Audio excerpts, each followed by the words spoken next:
All right, how's it going, everybody? Welcome back to another YouTube video. In this one, I'm talking about the very first client that I ever worked with as an agency owner. So this was back about 2 years ago, maybe about a year and a half ago, when I was just starting off as an agency owner. The very first client that I'd ever worked with. This is a total horror story, so get ready for it. I think it's really important for people to know, where I've come from, what I've learned, and the things that I've sort of, adjusted through the process of running an agency and doing it well.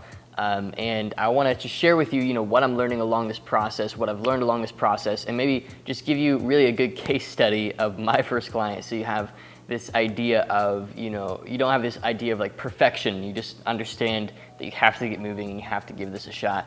And hopefully that's what I do for you in this video. But before I get into that, I do want to announce a few things. First of all, we've got a free Facebook group. The link is in the description. We've got about 2,300 people in there right now. All agency owners, all people wanting to grow their marketing agency or consulting business. And it's really cool because we've actually got a real community going on in there. Like, people are helping each other out, responding to comments, posting successes, wins, failures, losses. It's a great free group. You'll probably meet some pretty valuable people in there, and if you really bring a lot to the community, then I'll message you and maybe even have a conversation with you myself. But that being said, another option for you is if you're wanting to get started with your agency or wanting to scale your existing agency, feel free to schedule a call with myself one-on-one using the link in the description in regards to the six-figure marketing consultant program. There's no hard pitch, no hard sale. It's just a very casual conversation, bringing you some value, looking at your agency, seeing what's broken, what needs fixed, sort of helping you in your thought process. And if I feel like you're a good fit, we'll make you an offer and you can make a decision whether you want to be a part of it or not. So go ahead and book your call in the description. Join the Facebook group. Great places to get started. Really, really obvious next step if you're enjoying these YouTube videos. But let's get into it. My very first client, the first agency client that I ever worked with in my entire career, was a influencer with about 80 to 90,000 followers on Instagram, about 200, 300,000 subscribers on YouTube, and they were a photographer influencer. They had a bunch of videos on how to run a photography business, wedding photography, portrait photography, these sorts of things. And for those of you who followed my story, maybe you've watched my story that I posted a few videos back on, how I went from scratch to where I'm at today in business and sort of the things I've learned along the way. You know that I started off as a photographer, and I still today, consider myself a very creative type. I love my photos, I love my cameras. I get a lot of compliments on my videos looking really good, and that honestly stems from having been a wedding photographer. Like, this is a camera that you would use for wedding photography, set up in a lighting situation that I would use for wedding photography. Like that, it's a huge part of my background. And it's something that doesn't really relate to a lot of people, but sometimes we'll have students join the program or people hop in who are like, yeah, I'm actually a photographer as well. I'm like, sick, that's super cool. So I think that's really, really sweet. So that being said though, that was where I started off as an entrepreneur. I started off in photography, and I figured, I could work with clients in photography. For those of you who know, I did wedding photography marketing for a lot of wedding photography clients. But the very first client I ever worked with for any of that was an influencer who had a course that cost like $200, and they weren't selling any of it. So I helped them revamp it, redo everything, and launch it.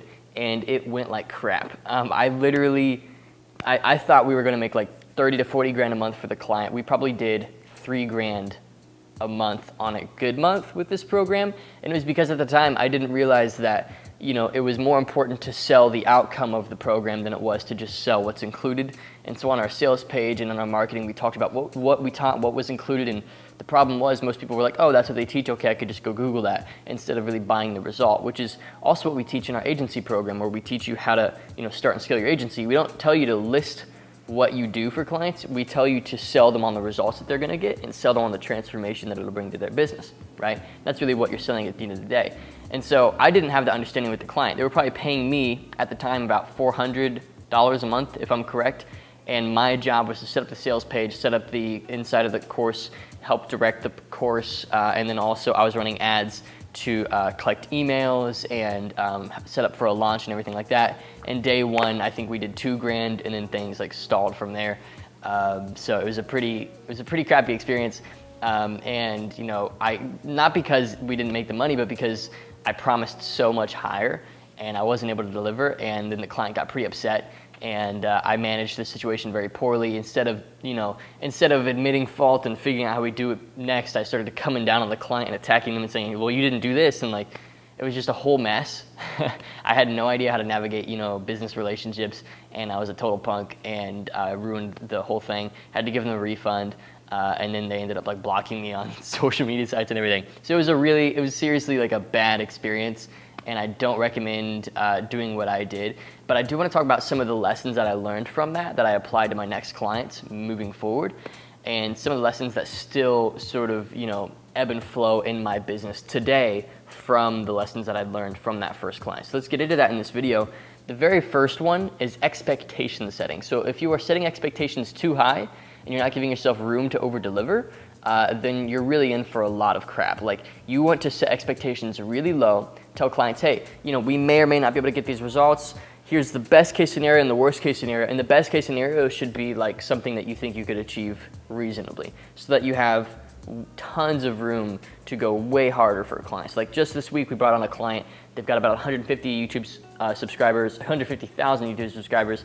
They sell a $3,000 program on the back end of their audience. They run no ads. Their funnel is very, very simple, and they've just got a lot of leverage. They do about $70,000 to $80,000 a month with selling their program, and I'm helping them build in retargeting ads, build in better sales structure, build in a webinar funnel, and these sorts of things that will help them expand the saleability of their course. And I basically told them, yeah, worst case scenario, we add another 10 grand a month to your business. When in reality, I fully believe we could add another 30, 40 grand a month because of the amount of organic reach that they have, the amount of leverage that they have in their niche, the quality of their product, all kinds of things like that. So I give myself tons of room to over deliver and come in at like a higher level than I even promised.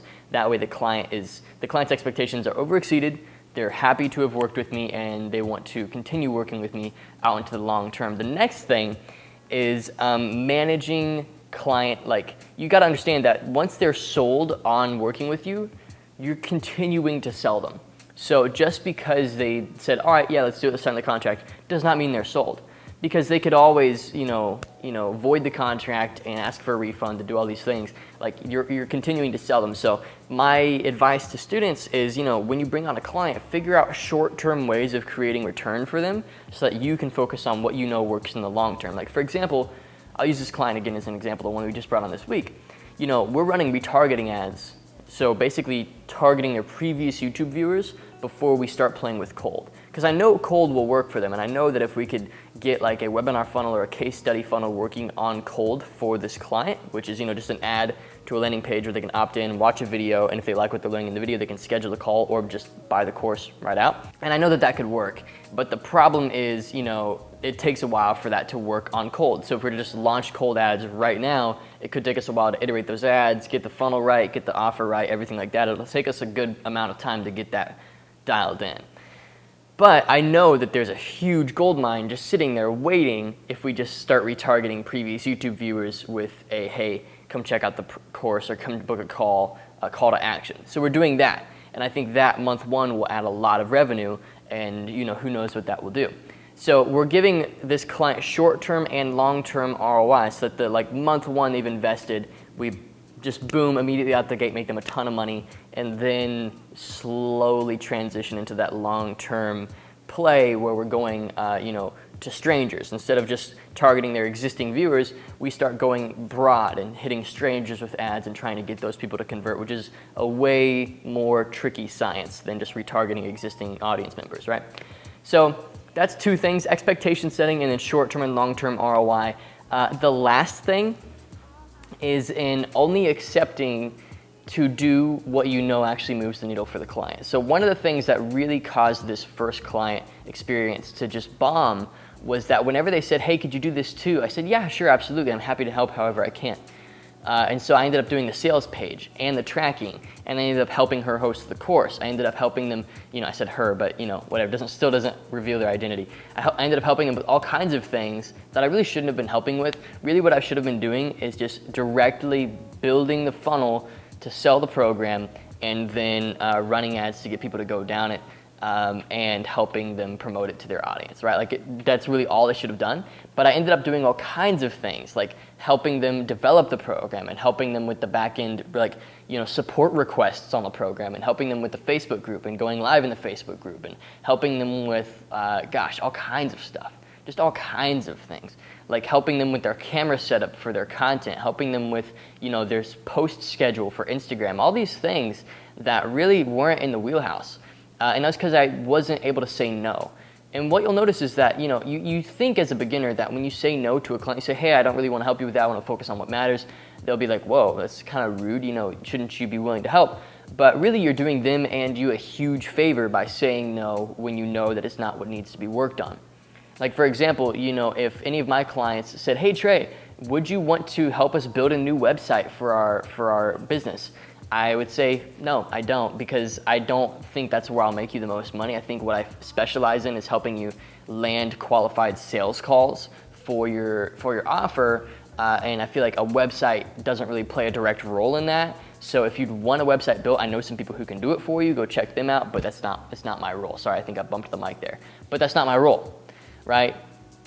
And what you'll do by doing that, what you'll do by saying no, is you'll keep yourself in your sort of zone of focus, and you'll keep yourself in that realm where you can actually tangibly get results for clients and do it at scale predictably, instead of doing anything and everything for all your clients all at once. Like a generalist consultant ends up doing all kinds of crap for their clients. Like, if your clients call you and say, hey, can you take your kids to school for me? You'd end up doing it.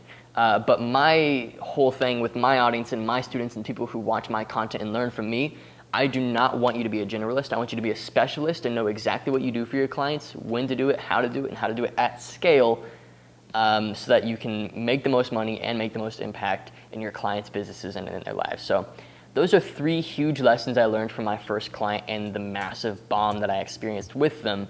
And I wanted to make this video just because I think it hopefully will give you a lot of perspective on where I started, the mistakes that I used to make, where I've gotten to, and what I've learned from those mistakes, and hopefully speed up your process as an entrepreneur and as an agency owner so that you can move into being profitable, you can move into being scalable, and you can move into having real impact on your clients and their lives. So thanks so much for watching. Hopefully you enjoyed. Once again, book a call down below. Look, if you're enjoying the videos at all, book a call, because the people we bring into our program get exponentially better results than you would ever get by just watching videos. We've built a program front to back that has gotten incredible results. You can actually see interviews with students that we've helped, linked in the description. It's I think like $10,000 a month or more. We will interview the student if they're comfortable with it. So yeah, go ahead and check that out, and I will see you on the call.